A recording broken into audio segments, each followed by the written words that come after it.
When I walked into the restaurant with white gauze wrapped around my head, my son chuckled and my daughter-in-law started recording. They saw a frail, 62-year-old woman ripe for exploitation. They did not see the three professionals disguised as diners at the adjacent tables, each holding a file that would destroy my children's future. They thought they were capturing content, but they were actually documenting their own downfall. My name is Eleanor Hartman, though everyone who actually cares about me calls me Ellie. I am 62 years old, a widow living in the quiet suburbs of Fairhaven, Colorado.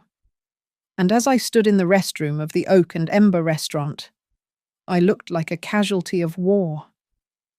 The fluorescent lights above the vanity hummed, casting a harsh glare on the woman in the mirror. Half of my face was obliterated by layers of thick white gauze and medical tape, hiding the angry, swollen aftermath of a skin cancer surgery I had undergone just 24 hours prior. The skin underneath throbbed with a hot, rhythmic pulse, a constant reminder of the doctor's scalpel. But that physical pain was nothing compared to the cold, hard resolve settling in my chest. For the past 3 months, I had been practicing this specific kind of numbness. I stared at my bandaged reflection and felt the familiar sting of shame and the instinct to hide my disfigurement from the world. But I strangled that feeling before it could take root. This was not just a medical necessity. This surgery was the physical manifestation of the rot that had infected my life since my husband died. It was not an accident. It was the finish line of a marathon of betrayal I had been running for a year, and I was finally ready to stop running. I pushed the restroom door open and stepped out into the dining room. The atmosphere of the restaurant hit me like a physical wave. The air was thick with the savory smell of hickory smoke and roasted meat, a sharp contrast to the antiseptic scent of ointment clinging to my skin. Glasses clinked against heavy wooden tables, and bursts of laughter erupted from a booth near the bar. I felt eyes snag on me, then dart away. I heard the hushed whispers of strangers wondering what had happened to the old woman with the mummy face. Under the gauze, my skin burned with humiliation, but I kept my chin high, forcing my legs to move one step at a time. I saw them before they saw me. My son, Jason, and his wife, Brooke, had commandeered a large table right in the center of the room, sitting under the best lighting the restaurant had to offer. My 2 grandchildren sat quietly, looking bored and detached. Brooke had already set up her command center. A small tripod stood on the table, her smartphone clamped tight and angled aggressively toward the entrance. She called this a family update lunch, but I knew better. It was just another episode in her reality show, and I was the unwilling guest star. I slowed my pace, exaggerating the shuffle of my feet. I needed to see their raw reaction before they had time to put on their public masks. Jason looked up first. His eyes widened, scanning the bandages, and then a sound escaped his throat. It was not a gasp of concern. It was a short, sharp laugh, half surprised and half mocking, as if my pain was a punchline he had not expected. Brooke turned, and I saw her eyes light up with a predatory gleam. She did not see a mother in pain. She saw engagement metrics. Oh my God. Content gold right here, she whispered, loud enough for me to hear. And she tapped the record button immediately. My doctor had told me that morning to avoid stress to prevent the stitches from tearing. I almost laughed. The stress of today was not a risk. It was the final stitch needed to close a wound that had been bleeding me dry for months. Brooke shoved the phone closer as I reached the table.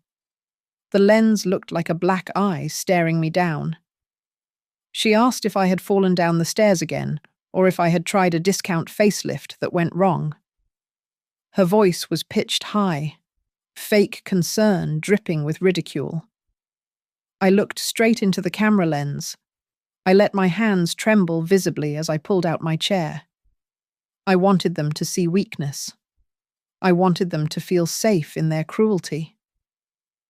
Brooke panned the camera wide to capture the atmosphere, sweeping past the tables around us. She captured the man in the grey suit cutting a steak, the woman sipping iced tea, and the serious-looking man reading a menu. She had no idea that the man was Marcus Hale, my attorney.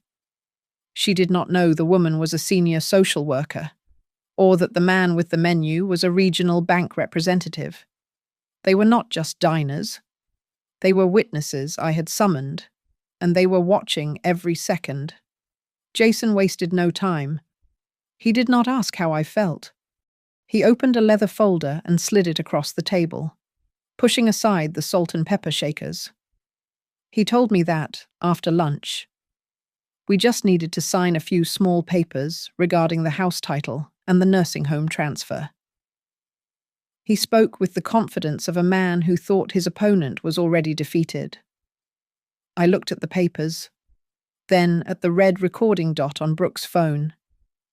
That specific moment, when my son laughed and my daughter-in-law filmed my disfigurement, was the moment I knew I had won.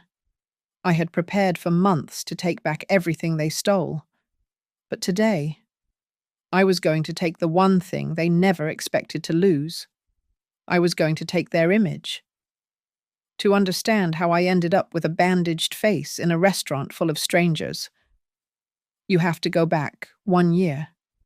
My husband, Frank, had passed away from a sudden heart attack, leaving me with a silence in our house that felt heavy enough to crush bones. He left me the small but sturdy home in the suburbs of Fairhaven, a modest savings account we had built over 40 years, and my job as a secretary at Northbridge Mutual, which kept me busy during the day. I was grieving, but I was stable. I was independent. I had my routine, and I had the memories of a good life lived within those 4 walls. Then there was Jason. My son was 38 years old, a tech engineer perpetually stressed about a startup that never seemed to start up. He had grown up loved, perhaps too loved, and now viewed Frank and me as charmingly obsolete relics. He was married to Brooke, a 33-year-old blonde woman from the Midwest who described herself as a digital creator. Brooke lived her life through a 6-inch screen, measuring her self-worth in views and brand sponsorships. I remember the first few times Brooke started bringing her camera into my sanctuary. She would film everything, from the way I poured tea to the old oak cabinet Frank had refinished himself. I once caught her posting a video of that cabinet with the caption "vintage but creepy." It stung, but I said nothing. I told myself that this was just how young people communicated now. I told myself I was the one who needed to adapt. Jason and Brooke lived in a rented apartment in the city centre, a place they could barely afford. Every time they visited, the conversation would inevitably drift toward their financial woes. They complained about the rent, the crushing interest rates on their credit cards, and the high cost of raising my grandchildren, Sophia and Max. I played the part of the dutiful mother. I would reach for my checkbook every time I heard the word struggle. I thought I was helping them build a future, but I was actually financing my own displacement. The dynamic shifted during a heavy snowstorm last winter. Jason had lost a contract, and Brooke sat on my floral sofa, weeping. She talked about the pressure of being the emotional and financial pillar of her family. Between sobs, she planted the seed that would grow into a jungle of thorns. She looked around my living room and remarked that it must be so lonely and expensive for me to maintain such a massive space all by myself. She made it sound like a burden I needed to be relieved of, not a home I cherished. Not long after, The dinner conversations changed. Brooke began using words like reverse mortgage and equity. She spoke glowing words about nursing homes, describing them as luxury resorts where I would not have to worry about a leaking roof or mowing the lawn. I felt a mix of guilt for taking up space and a vague, creeping anxiety I could not name. I felt like I was being managed. The invasion was subtle at first. Brooke started rearranging my living room for better lighting. She packed Frank's framed photos into cardboard boxes and shoved them into the closet, replacing them with generic fake plants and harsh LED ring lights. When I objected, Jason defended her. He told me to consider it a free upgrade and said I should be grateful Brooke was taking an interest. I started to feel like a stranger in my own home. I would walk into the kitchen and hear Brooke live streaming. She would refer to my house as the content house and introduce herself to her followers as the saintly daughter-in-law, caring for her frail, elderly mother-in-law full-time. She solicited likes and support for her sacrifice, while I stood in the background, folding her laundry. The moment the blindfold truly slipped was accidental. I was watching one of her videos to see if my grandchildren were in it, and I saw something that made my blood run cold. In a clip about organizing finances, Brooke had left a piece of paper on the table. It was my bank statement. It was clearly visible for 3 seconds, long enough for anyone to see the balance. She had been going through my private mail, and she knew exactly how much money Frank had left me. That night, I lay in the bed where Frank and I used to sleep. Downstairs, I could hear the television blaring and the laughter of my son and his wife. They were drinking my wine and sitting on my furniture, planning a future that involved my money, but not me. I stared at the ceiling fan spinning in the dark and realized I was no longer the owner of this house. I had become a tenant in my own life, and my eviction notice was being written one video at a time. The invasion began under the guise of desperation. Jason had lost heavily on a business deal that went sour, and he and Brooke pitched the idea of moving in with me as a temporary measure to save money. They promised it would only be for 3 or 4 months, just enough time to get back on their feet. I agreed, because a mother always opens the door. But I did not realize I was letting in a demolition crew. They arrived with a mountain of boxes that filled every corner of the house. My garage, which had been Frank's sanctuary and workshop for 30 years, was immediately cleared out. His tools were shoved into damp cardboard boxes to make room for tripods, green screens, and ring lights. Brooke declared it her new studio for TikTok, erasing the smell of sawdust and motor oil that I loved so much. The control tightened slowly, disguised as care. Brooke decided that my doctor-prescribed routine was outdated. She tossed out my calcium supplements and replaced them with a sugary gummy vitamin from a brand she was trying to get a sponsorship from. She rearranged my kitchen cupboards without asking, placing bright, condescending labels on the shelves that read, "Healthy snacks for seniors." It made me feel like a patient in a memory care ward rather than the woman who had paid off the mortgage on this very kitchen. One afternoon, I was struggling to link my bank account to a new payment app on my phone. My fingers were not as nimble as they used to be, and I was squinting at the screen. I did not know Brooke was standing behind me. She recorded my confusion, added a comical tuba soundtrack, and posted it with the caption teaching analog mother-in-law how to survive the future. I saw it later that evening, when it had already gathered 10,000 likes. I felt a hot flush of shame crawl up my neck. But when I confronted her, she told me to lighten up and that I should be flattered to be viral. Then came the financial leverage. Brooke found a glossy brochure for a luxury SUV that she claimed was essential for the safety of Sophia and Max. She sat me down and explained that my credit score was pristine, while theirs was currently in recovery. She needed a co-signer. Jason sat across from me, staring at his hands, but his eyes were pleading. I looked at my son and saw the little boy who used to scrape his knees. So I signed the papers. I told myself it was for the grandchildren, but deep down, I knew I was buying their affection. Cash started disappearing from my purse. It began with $20, then $50. When I noticed $300 missing from my emergency stash, Brooke laughed it off, claiming the kids probably took it to play store. Jason dismissed it too, telling me I probably misplaced it. I wanted to trust them. So I stopped leaving my purse on the counter. But I bought a small black notebook and started logging every single penny that vanished. Jason changed during those months. The sweet boy I raised became irritable and defensive. Whenever I gently asked about their plan to pay off debts, he would snap at me. He told me that if they were not living here, I would have been poisoned by my own loneliness. He twisted my generosity into a favor they were doing for me. Brooke was even worse. She would sit on the living room floor, live streaming to her followers about how caring for an elderly relative was a full-time job. She accepted digital stars and cash tips from sympathetic strangers, all while I was in the background cooking dinner, folding their laundry, and scrubbing the toilet they shared. She was selling a narrative of martyrdom while I did the actual work.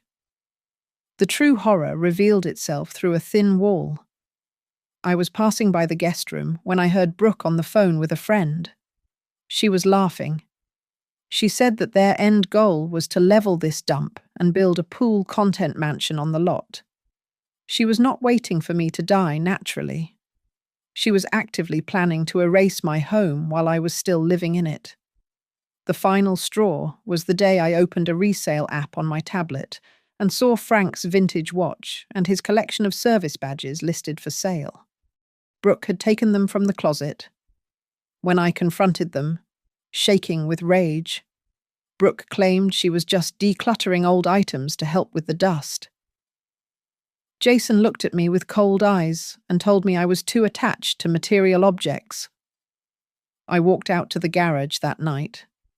It was empty of Frank. It was filled with their lighting equipment and props. I stood there in the cold air and realized that they did not just want a place to sleep. They did not want my help.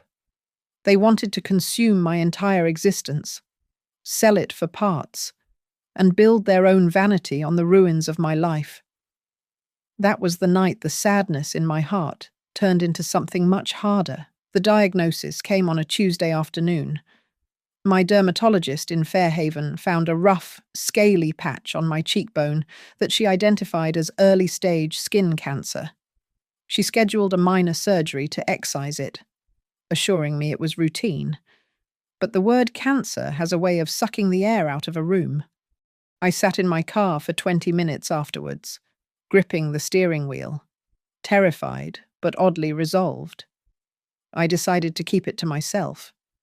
I did not want to be a burden, and quite frankly, I did not want to give them another reason to discuss my fragility. I should have known that privacy was a luxury I no longer owned. Brooke found the appointment card I had tucked inside a cookbook. Within 10 minutes, she had turned my medical scare into a 3-part drama for her followers. She filmed a video titled "The Day We Take Mum for Life-Saving Surgery," speaking in a hushed, serious tone about the importance of family, all while tagging a skincare brand she was desperate to partner with. She manufactured a tear for the camera, but once the recording stopped, she simply asked if I could drive myself so she could edit the footage. On the morning of the surgery, Jason claimed he had a critical meeting with investors, though I knew his startup had not had a meeting in 6 months. Brooke drove me to the clinic, complaining about the traffic the entire way. She did not wait. Halfway through the procedure, She texted to say she had to leave for a collaboration at a nearby coffee shop and that I should just grab a taxi when I was done. I walked out of the clinic 2 hours later, groggy from the local anesthesia, half my face numb and swollen, and hailed a cab like a stranger in my own town.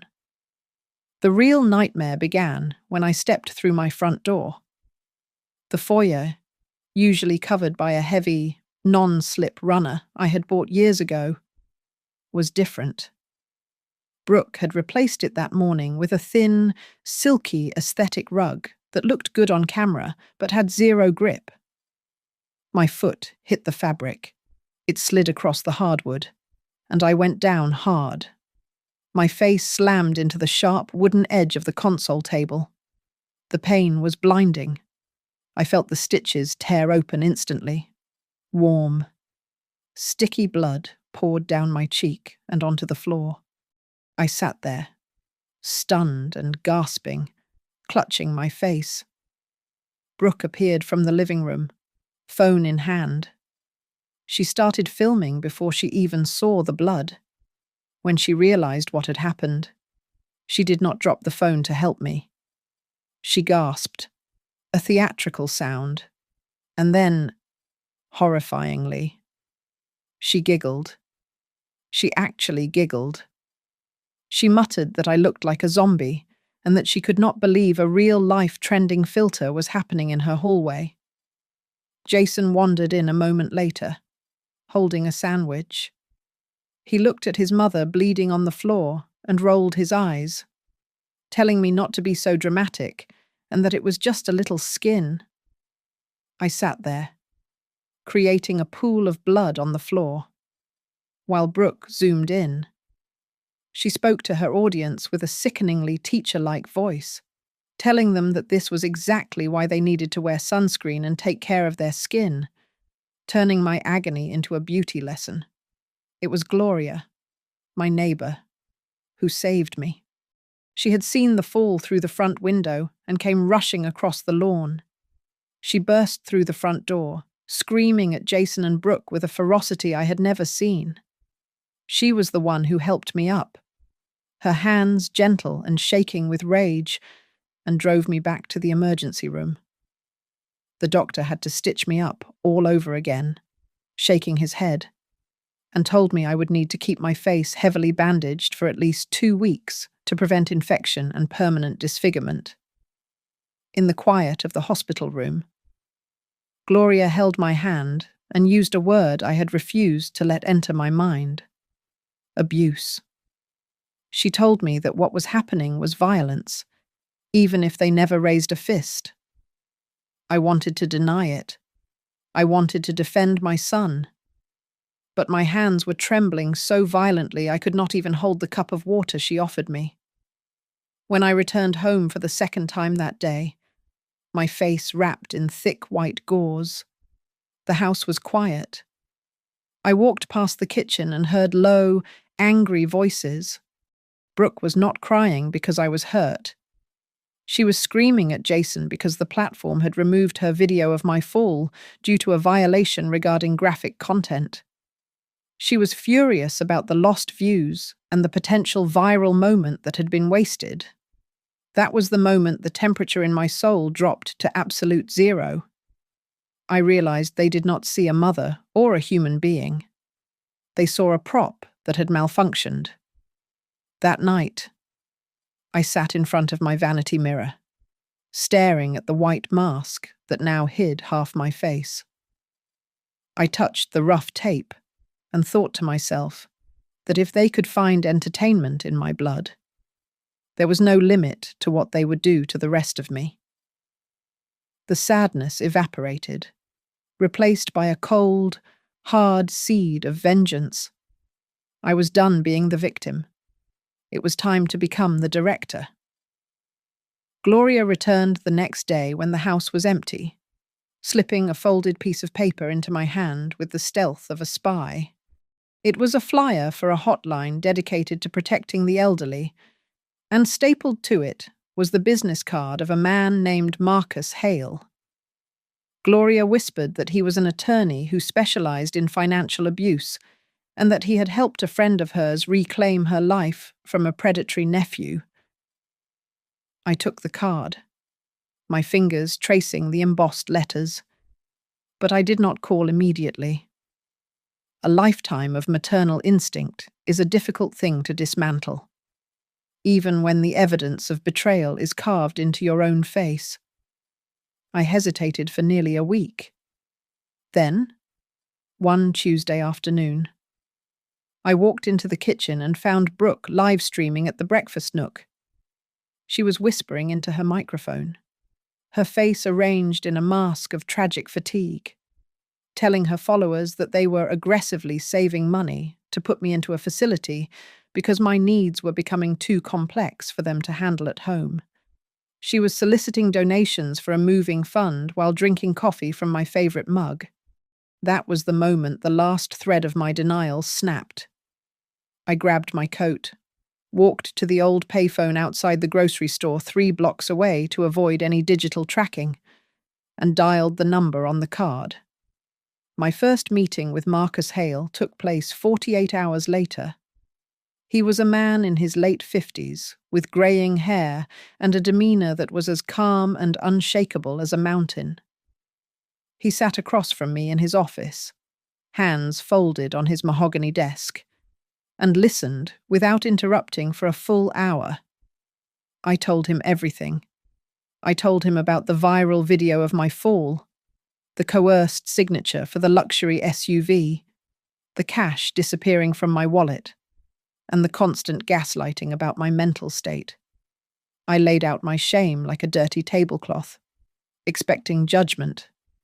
Instead, Marcus leaned forward and gave it a name. He called it financial elder abuse. He explained that in the United States, this was not just a family dispute, but a crime. He told me that Jason and Brooke were engaging in a systematic stripping of my assets and dignity. He warned me that without intervention, they would leave me destitute within 2 years. However, he needed proof.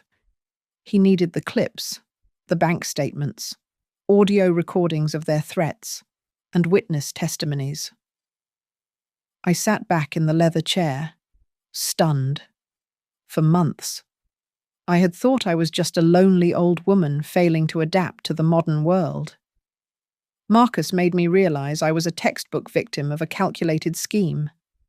The shame I had been carrying began to curdle into a cold, lucid rage. I was not the problem. I was the target. Marcus proposed a strategy. We would create a living trust for the house in Fairhaven, effectively locking it away from Jason and Brooke forever. We would revoke every power of attorney I had ever signed. But to do this successfully, he told me I had to play a role. I had to continue pretending to be the confused, frail old woman they thought I was. I had to let them believe they were winning so they would get careless. I agreed to the legal strategy, but I told Marcus that I wanted more than just safety. I told him that I did not just want to keep my house. I wanted Jason and Brooke to feel a fraction of the humiliation they had inflicted on me. And I wanted it to happen in front of the only people they respected, which was their online audience. Marcus smiled for the first time. He suggested we use Brooke's addiction to the camera against her. He came up with the idea of a scripted lunch, a final meeting where I would seem ready to sign everything over. We would host it at a restaurant where we could legally install surveillance for security purposes. He would lay the trap, and Brooke would unknowingly film herself stepping right into it. We spent the next hour mapping out the timeline. First, we would secure the assets. Second, I would gather the evidence by screen recording her videos and hiding a voice recorder in the kitchen. Finally, we would execute the public reveal at the lunch. I left his office that afternoon with the bandage still itching on my face, but for the first time in a year, I felt lighter. The physical wound was still there, but I had finally ripped off the bandage of silence that had been choking me. I was no longer waiting to die. I was preparing to fight. I returned home and became an actress in my own kitchen. I shuffled my feet more than necessary and deliberately asked the same questions 3 or 4 times an hour. I let my hands shake when I held a teacup. I needed Jason and Brooke to believe that the fall and the surgery had scrambled my wits, or as Brooke liked to joke when she thought I could not hear, that my hard drive was failing. They bought the performance completely because it was what they wanted to see. A weak mother was easier to discard than a strong one. Brooke stopped hinting and started speaking plainly about a facility called Sunset Ridge. It was a budget nursing home on the outskirts of a neighboring city. She sat me down and showed me a highly edited video tour on her tablet, pointing out the communal garden and the activity room, claiming it looked just like a resort. I nodded and murmured that it looked cozy, but I kept my hands folded tight in my lap to hide my anger. I had spent the previous night researching Sunset Ridge on my tablet under the covers. It was a place with a history of health violations and negligence lawsuits. But to Brooke, it was simply a cheap place to store me. Jason took a different approach. He used guilt like a blunt instrument. He began pacing the living room, telling me over and over that he only wanted what was best for me. Then he would pivot to the children. He asked me if I did not want Sophia and Max to have their own rooms.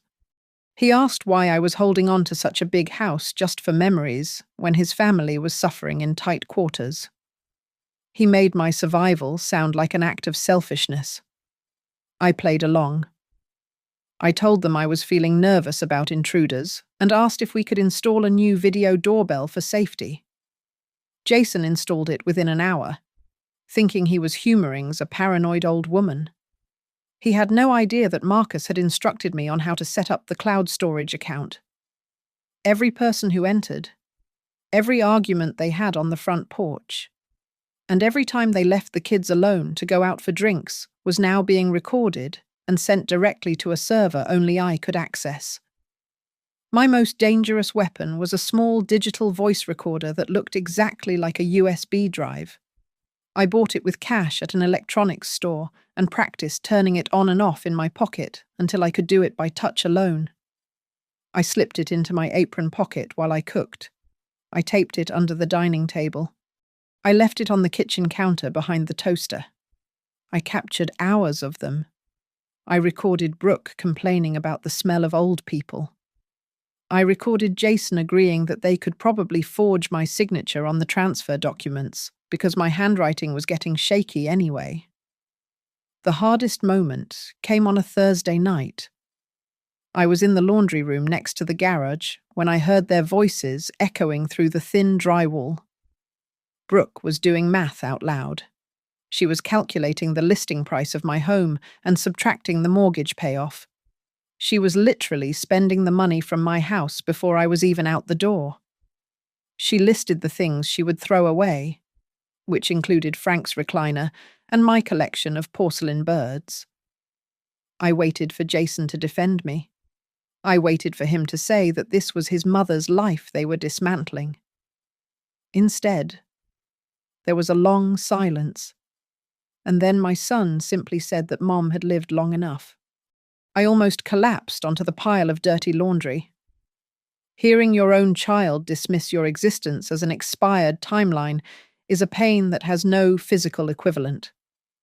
I did not storm into the garage. I walked quietly to my bedroom, closed the door, and sat at my desk. I opened my notebook and wrote down his exact words. The ink looked black and harsh on the paper. It hurt to write it. But every letter was a nail in the coffin of my hesitation. Marcus called me the next day to tell me that Gloria had officially agreed to provide a witness statement regarding the day of my fall and the verbal abuse she had observed. For the first time in this nightmare, I felt the solitude lifting. I was not just a victim anymore. I was the lead witness in my own case. Then the final piece of the puzzle fell into place. Brooke burst into the living room, screaming with excitement. She had landed a sponsorship deal with a restaurant chain that included the Oak and Ember. They wanted her to do a series of heartwarming videos about caring for aging parents, featuring a celebratory lunch. It was sickeningly ironic, but it was also perfect. She had unknowingly built the stage for her own execution. I stood behind the sheer curtains of the living room window and watched Brooke in the front yard. She was rehearsing a video for the announcement. She made a sad, sympathetic face at the phone, talking about the challenges of love and sacrifice. Then, the moment she thought the take was over, she winked at the camera lens with a smirk. I watched her and whispered to the empty room that she should keep acting because this time, her audience was going to be very different. The legal counterattack began in the sterile, glass-walled conference room of Northcrest Bank. I sat next to Marcus Hale, a pen hovering over a stack of documents that would seal my assets in an iron vault. We were establishing an irrevocable trust in my name. The terms were absolute. I retained the right to live in my home for the remainder of my life, but the ownership was transferred directly to the trust. The ultimate beneficiaries were my grandchildren, Sophia and Max, who would receive the title only when they turned 25 years of age. There was no provision for early liquidation, and there was absolutely no clause that allowed the property to be used as collateral for a loan. I insisted on one specific addition to the trust, a poison pill designed specifically for my son. The clause stated that if I were ever admitted to a long-term care facility without the written certification of necessity from 2 independent physicians, Jason would be permanently stripped of any residual beneficiary status. I watched Marcus read the clause. He nodded slowly and told me it was a steel trap that would make me financially worthless to them the moment they tried to discard me. Next, we addressed my will. I took a red pen to the previous draft and struck out the names of Jason and Brooke. It was a physical act of severance that hurt more than the surgery on my face, but it was necessary. Instead of leaving them my savings, I established a small education scholarship fund for the children. Crucially, the trustee for this fund would not be Jason. It would be Gloria and a professional trust company. Jason and Brooke would not be able to touch a single cent of the money intended for their children. Marcus then made a phone call to the Human Resources Department at Northbridge Mutual, where I had worked for decades. I had previously confided in them that my son and daughter-in-law were pressuring me to cash out my retirement policies early. My company was fiercely protective of its own. They suggested sending a senior representative to the lunch, ostensibly to drop off some paperwork for me, but in reality, to serve as a witness to any coercion. The stage was set for the final confrontation. I chose the Oak and Ember restaurant carefully. It was the location Brooke was partnering with for her sponsorship, which meant she would be distracted by her need to create content. I selected a time right in the middle of the lunch rush and requested a table near the open dining area. I wanted witnesses. I wanted the clinking of silverware and the murmur of conversation to be the soundtrack to their exposure, to ensure they felt confident enough to strike. I fed them the bait they were hungry for. I intentionally let it slip to Brooke that my dermatologist was concerned the cancer might have spread deeper than we thought. I saw the flash of calculation in her eyes. She believed I was getting weaker, which meant I was more malleable. Then, I sent an email to Jason that I pretended was a draft meant for a friend. In it, I wrote about how terrified I was of becoming a burden to his marriage and how I was finally ready to let go of the house. Jason called me 10 minutes later, his voice dripping with fake sympathy, urging me to hurry up with the decision. Marcus handled the surveillance. He informed me that he had arranged for the restaurant to install a wide-angle camera near our table under the guise of capturing promotional footage for their website. In reality, it was a high-definition feed that would capture every gesture and every document placed on the table. He also reserved the surrounding tables for our team of silent observers. Just a day before the lunch, a final, devastating piece of information landed in my lap. A contact at Northbridge informed me that the company was internally investigating a case of insurance fraud involving a third-party contractor, and Jason's name had appeared in the preliminary reports. Marcus looked at the file and realized that my revenge was about to destroy more than just their reputation. If Jason did not back down, this lunch could end his career. I sat in my study that evening, looking at the neat stack of files in Marcus's briefcase. I saw the transcripts of the recordings, the printed emails, and the trust documents. I looked at the framed photo of Frank on my desk. I touched the glass and whispered to him that this time, he would see that I was no longer the woman who kept the peace at the cost of her own dignity. I was ready to go to war. The moment I sat down at the table in the oak and ember, the air felt charged with a sickening kind of electricity. I saw the glint of triumph in Brooke's eyes as she adjusted the angle of her phone. She did not see a mother in recovery. She saw a viral moment that was finally paying off. Jason was suppressing a smile, looking at my bandaged face with the detached curiosity of a child examining a broken toy. The only genuine emotion came from my grandchildren, Sophia and Max, who looked at me with wide, terrified eyes, clearly unsettled by the white gauze wrapping half my head. Brooke wasted no time. She thrust the camera lens right into my face, invading my personal space. She asked me in a loud, theatrical voice if I felt like a character from a horror movie yet. She waited for a laugh, and when I stayed silent, she filled the dead air herself. Jason chimed in immediately, chuckling as he told the camera that he had warned me about living alone. He said that if I had been in a facility, there would have been a nurse there to catch me before I hit the floor. It was a cruel joke, but he delivered it with the confidence of a man who thought he was the hero of the story. I decided to give them the show they wanted. I reached for my glass of water and deliberately let my hand spasm. The glass tipped over, sending ice water cascading across the tablecloth. Brooke let out an exaggerated sigh of frustration, panning the camera down to the mess. She told her viewers that my tremors were getting worse and that this was exactly why I needed full-time professional care. Jason shook his head and repeated that I simply could not be left alone in this condition. Every drop of spilled water and every word of their condescension was being recorded by the restaurant's security feed above us. Brooke pulled a thick stack of papers from her oversized tote bag. She called it our little adult conversation. She spread them out on the wet tablecloth, indifferent to the dampness. I saw the bold headings.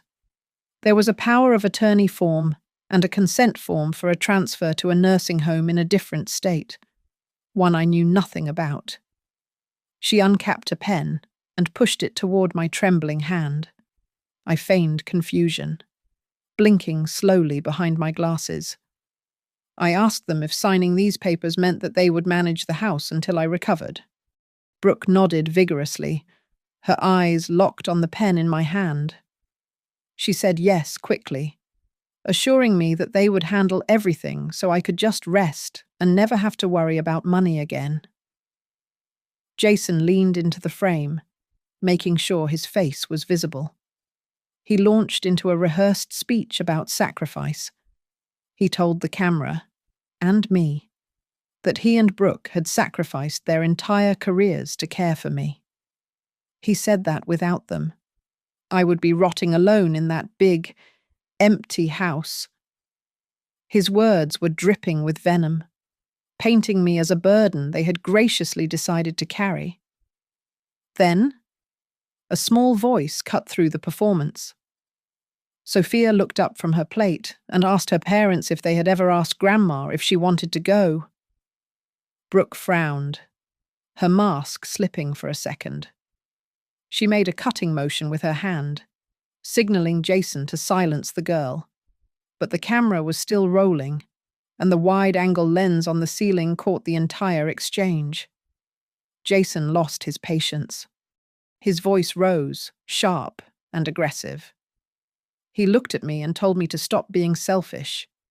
He said that I had lived enough and that now it was their turn to live. The brutality of the sentence hung in the air. The chatter in the restaurant died down instantly. Forks paused halfway to mouths. The silence was heavy, and for the first time, Brooke looked around, sensing the shift in the atmosphere. I looked straight into the lens of Brooke's phone. My voice was steady, devoid of the tremors I had faked moments ago. I asked her if she was sure she wanted those specific words to exist on the internet forever.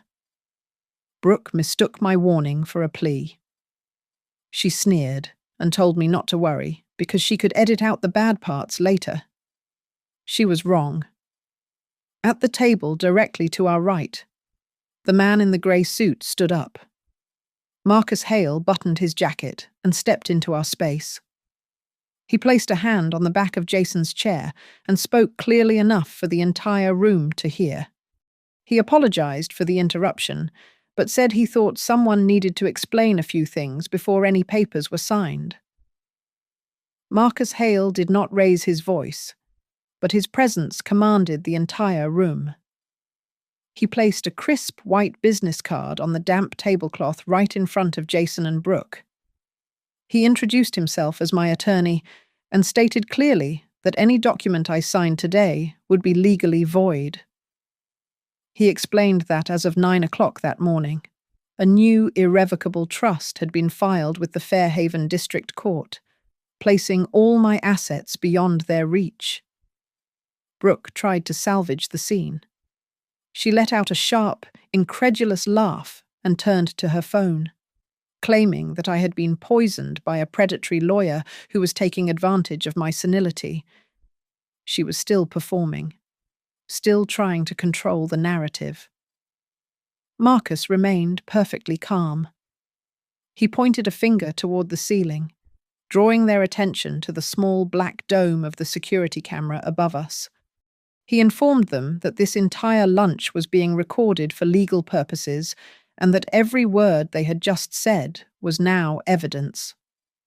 At that moment, the woman who had been sipping iced tea at the corner table stood up and walked over. She introduced herself as a representative from Northcrest Bank. She looked down at Jason and confirmed that the title to my house had been transferred into the trust. She told them that the property could not be mortgaged, sold, or used as collateral for any loans. She said that the assets they were arguing over simply did not belong to them anymore. I watched the colour drain from Jason's face as he realised the equity he had been counting on had just evaporated. Then, the woman from the booth near the window approached. She pulled a laminated badge from her purse and identified herself as a senior social worker for the city. She said she had received a formal complaint regarding potential elder abuse and was there to observe. She looked directly at Brooke and asked about the video of me falling and bleeding, the one Brooke had posted and then deleted. She asked why medical attention was delayed for content creation. Brooke started to stammer, but Marcus cut her off. He pulled his phone from his pocket and pressed play. My son's voice boomed through the quiet restaurant. Everyone heard him say that Mom had lived long enough. Then they heard Brooke detailing her plan to sell my house to build a content mansion. The silence that followed was absolute. The only sound was the clatter of a spoon dropping onto a ceramic plate at a nearby table. The diners around us were staring, their faces a mixture of shock and disgust. Brooke shouted that it was just a joke and that they were just blowing off steam.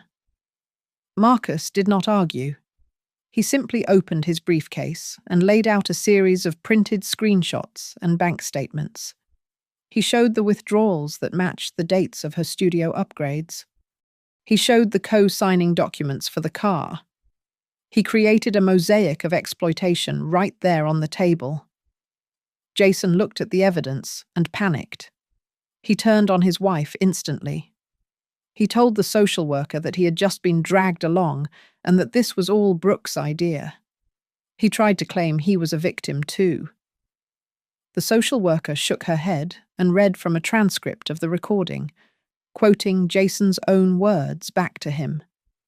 She reminded him that under the law, his complicity made him just as liable as she was. Marcus then delivered the final legal blow. He announced that I had filed a petition for a temporary restraining order to prevent them from accessing any of my remaining assets. He warned them that if they continued to pressure me or attempted to force a signature, it would be considered a criminal act, and they could be arrested right here in the restaurant. Before they could process that, the man in the suit from the bar area walked over. He introduced himself as the head of human resources from Northbridge Mutual, my employer. He looked at Jason and told him that the company was aware he had used their corporate name to pressure me into cashing out my policies. He informed Jason that they were opening an internal investigation into his conduct and that his behavior today would be part of that record.